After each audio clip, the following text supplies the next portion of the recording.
Welcome, everyone. I'm going to talk about how to use SRE to address unintentional chaos in your development life cycles. I refer to this unintentional chaos as chaotic cat. So let's dive in.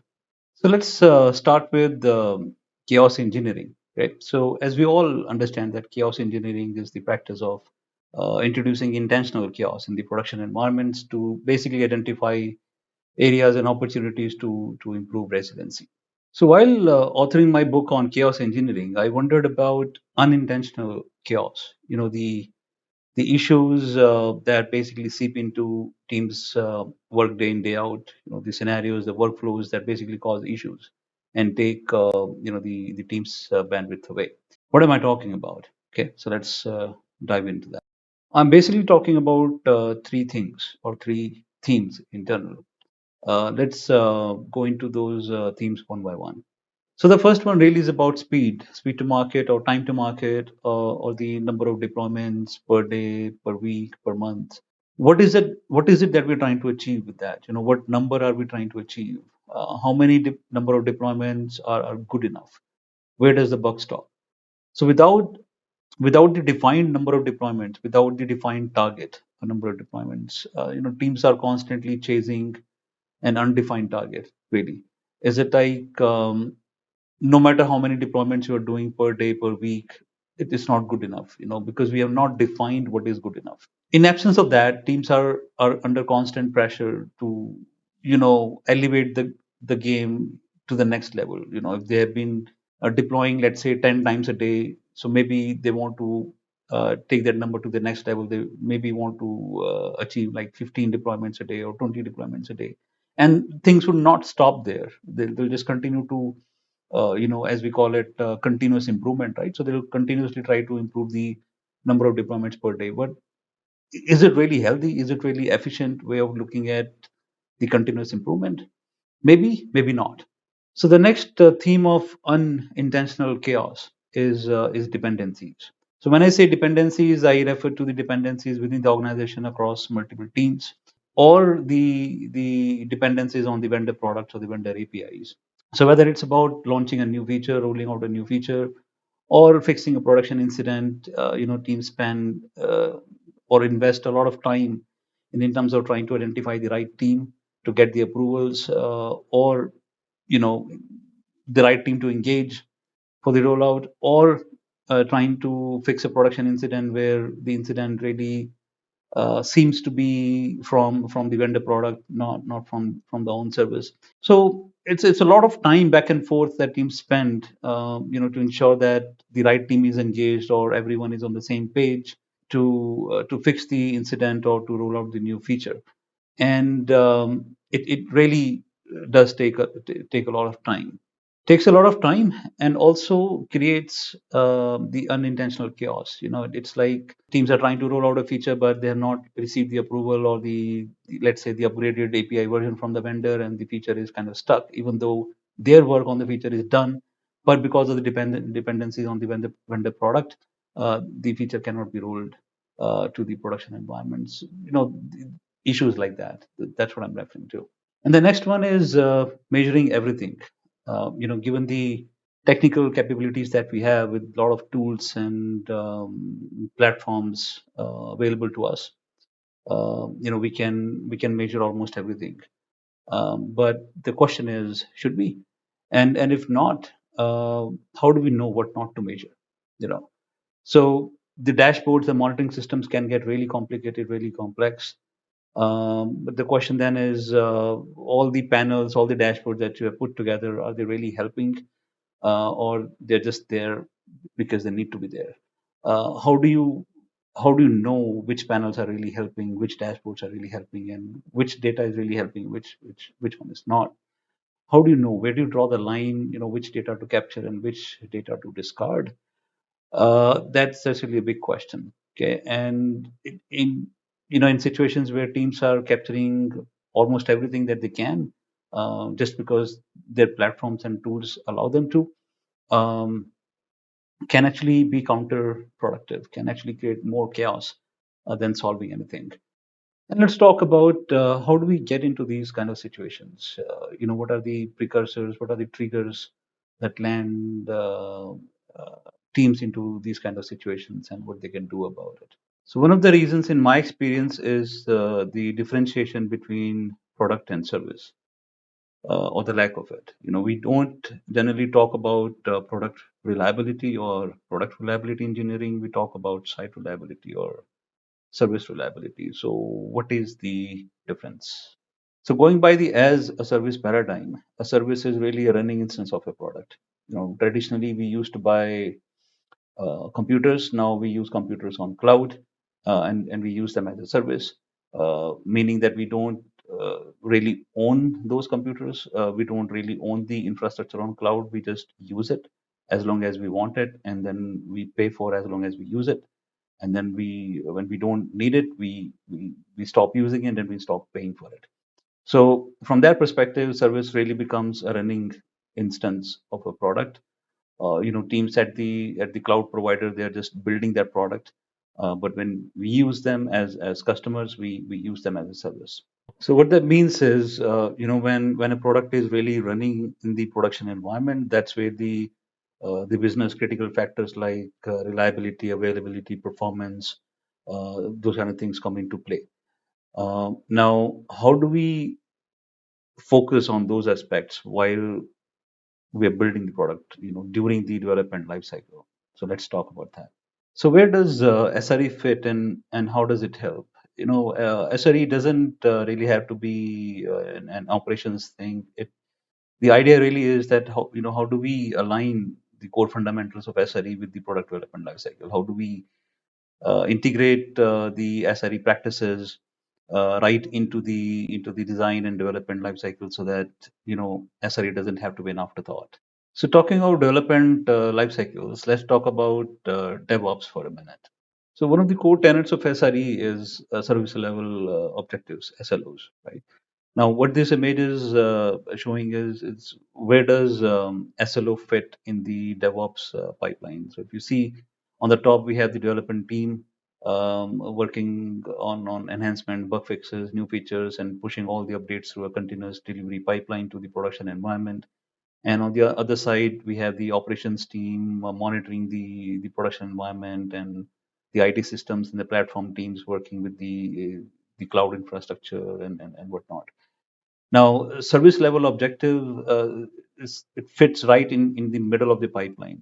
It's providing a common objective or a common goal to the development as well as the operations team. So let's understand what SLO is actually doing here. How does it help, and what is it all about in the first place? So SLO is really a balancing lever or a common language that connects the product and the service paradigm. I showed the product and the service paradigm a few slides ago. So product paradigm is all about innovation. It's all about speed, how quickly product teams can launch new features and how innovative they can be. And service paradigm is all about stability, how reliable the service is, how available the service is. So SLO provides a common objective, a common language for the product and the service paradigms together. The product team can be as innovative as they want to be, as long as they meet the service level objective. And from the service paradigm, service perspective, the service needs to be as reliable as required by the SLO. So it basically bridges the gap, brings a common language between product and the service paradigms. And in other terms, without going into too much of details in terms of SLI and SLO, so SLO is really is a journey, that basically translates user expectations or the customer journeys or the critical business transactions into something that can be implemented technically in the monitoring systems. So going by the example on the slide, let's say a product team is building a login module, or the login module already exists, and they're maybe trying to add, let's say, a multi-factor authentication to the login. And if they're trying to roll out that feature, with the user expectations, the end user expectation really is that the login should complete successfully. And while rolling out that feature, the multi-factor authentication feature, product teams really need to ensure that at least 99% of the login requests should be successful. So they have some sort of uh, margin of failure. In other terms, we call that as error budget. So the product teams know that when rolling out that feature, they need to ensure that the login requests they continue to work. 99% of the login requests should be successful, even with the new feature rollout. And from the service perspective, the teams have a target that they need to ensure that 99% of the login requests are successful. So they have a reliability target. They know how available, how reliable the service needs to be. So it's really bringing a common language for the product as well as the service teams uh, to meet basically. So the process to define and implement SLO is really a journey to take the or to translate the critical business transactions, or to identify the risk on the critical business transactions, and translate that into some objective numbers that can be implemented in the monitoring systems. I will not be deep diving into the process itself. That's not in the scope of this talk. So let's continue with the next theme of unintentional chaos. So the time that teams spend working out the dependencies, waiting on other teams, um, basically falls into a bigger bucket. In the terms of SRE, we call that bucket as toil. So let's talk about toil uh, for a minute. So toil is work, but it's a kind of work that has certain characteristics to it. It tends to be manual, repetitive, can be automated. It's tactical. It doesn't carry any long-term enduring value, and that it scales linearly with the service growth. All the characteristics that are mentioned under toil. So any work that the teams are doing that has most of these characteristics, we call that work as toil in the SRE terms. And waiting on other teams, so waiting on vendor updates, the inherent dependencies, in my experience, that kind of work basically falls under toil. Most of the cases that can be automated, um, and it doesn't really carry any long-term enduring value. Some examples, like I mentioned on the slide, it's like setting up some environments to reproduce a production issue, or upgrading the API versions manually, or basically work about work, identifying the latency of an application, how fast users can log in, and creating some quick one pagers, capturing some critical metrics. So all that kind of work basically, and in my experience, falls under toil. So we'll talk about how we can address it, and how we can address it and release the bandwidth that the teams are basically spending in doing this work. So the first things first, toil cannot be eliminated; it can only be reduced. And how do we reduce it? It's basically a cultural change. It Over a period of time, as the teams start focusing more and more on automation and in engineering, not just automation, more of engineering. Um, Engineering basically involves all parts of the SDLC or the development lifecycle. Automation may not necessarily involve all the steps, but engineering definitely does. So over a period of time, when we start focusing more and more on the engineering efforts, toil tends to reduce. And in the next few slides, I'll show you an example where we can apply some sort of engineering mindset to address the dependency issues that I talked about in the beginning of this talk. So in terms of measuring everything on monitoring, in my experience, measuring everything is as bad as measuring nothing. So really need to be strategic in terms of what is it that we want to measure really, and the characteristics of a good monitoring system, that it is very strategic, and it's very focused on things that really matter, from the user experience perspective or from the SLO's perspective. So by fine tuning the monitoring and the measurement strategies to be aligned a bit more towards the SLOs is definitely a good step. And the other thing is, we look at application monitoring and infrastructure monitoring.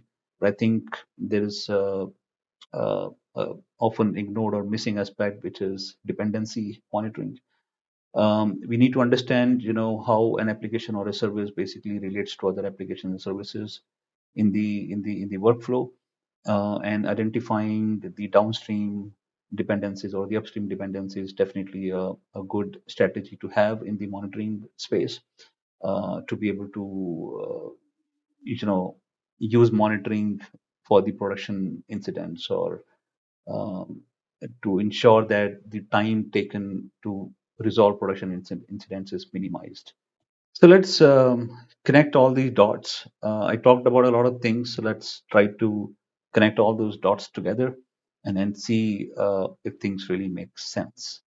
So going over those themes again, if we talk about speed now, so with the SLO being defined, so we can now define what is a good enough number of deployments per day. So as long as the number of deployments is not impacting the SLO, teams can continue to deploy. So they now have a defined target. They know where the buck stops, right? So with the SLOs, we get a balancing lever like I talked about, and with that we can kind of put some numbers into how fast we want to be in the terms of number of deployments and time to market. So in terms of resolving dependencies with data, so this is one example I often quote. So if you were developing a gaming application and you would want to integrate the Discord channel into that application, and if you were to define the SLO or the user journey, being users being able to connect with their friends on the Discord channel, you the service would have dependency on a vendor, right? On the vendor availability and their APIs and their performance. So basically, you can look at the Discord's status data. It's available on the Discord's status page publicly. But this is really an example. So you can create probes to the downstream dependencies. You can get data from the downstream applications, and when defining the dependencies and the availability and the SLOs for your own services, you can actually go with the data. So you don't really have to depend on or wait on the downstream applications. You can basically create some sort of probe, some sort of you can collect some trending data from the downstream applications, and make your decisions accordingly. But again, this is only one of the ways, and it has its own pros and cons, and there are certain aspects associated with this approach. But again, one of the approaches, but you get the idea, right? So the idea is really, instead of just waiting without any data, and kind of depending on the manual collaboration and things like that. So we can go with data if it's available, and this is one of the approaches that we can consider to resolve the dependency hell. Finally, on measuring and monitoring everything, like I discussed, we can fine tune the monitoring and measuring strategies to be more focused on SLOs. And in fact, even for the new features, if you can define the SLOs upfront, or define the strategies to ensure that new feature, how do we define the reliability of the new feature, and then define the SLOs upfront, um, and then bake that into the development, bake that into the coding, and while the feature is being developed. So it can really help us achieve a very high signal to noise ratio, and the monitoring can be uh, very powerful and useful tool to ensure that the production incidents have minimum time to resolve, and the metrics like MTTR or MTBF, they really improve over a period of time with these kind of strategies. So that's that. So by shifting SRE practices to the left, we can minimize the unintentional chaos in the product development lifecycle and ensure the SRE practices are baked into the into the design, into the development, and SRE doesn't have to be an afterthought. And by doing that, we can ensure that the products that we build, when we deploy them into production, they are reliable by design. Um, so that's that. Thank you so much for listening to me. And feel free to connect, and we can have follow-up discussions if you need to. Thank you so much.